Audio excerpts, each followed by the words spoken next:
Hi friends, welcome back to DVR construction planning. ఇవాళ మన video వచ్చేసి సౌత్ ఈస్ట్ కార్నర్ ప్లాట్లో డిజైన్ చేసాము 2 BHK. ఇది వచ్చేసి మనకు 28x31 మెజర్మెంట్స్ అనమాట. ఇందులో మనకు స్టెప్స్ వచ్చేసి సౌత్ ఈస్ట్ ఇచ్చాము, సో ఈస్ట్ ఎంట్రన్స్ ఇచ్చాము. 2 BHK ప్లాన్ చేసుకున్నాం కాబట్టి 2 BHKలో వచ్చేసరికి మనకు 2 bedrooms with common toilet, kitchen and puja hall వచ్చేసింది.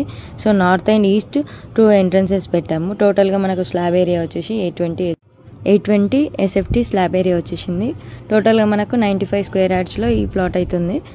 సో ఇది మనకు ఇవాళ వీడియోలో 2 BHK ప్లాన్ అనమాట. మీకు ఇలాంటి మరెన్నో ప్లాన్స్ కావాలనుకుంటే నన్ను కాంటాక్ట్ చేయొచ్చు. నా కాంటాక్ట్ నెంబర్ వచ్చేసి 9391539871. డిస్క్రిప్షన్లో కూడా నా నెంబర్ ఉంటుంది. House plans, residential, commercial, apartment plans కూడా చేస్తాము. Thank you for watching my video. See in next video. Bye bye.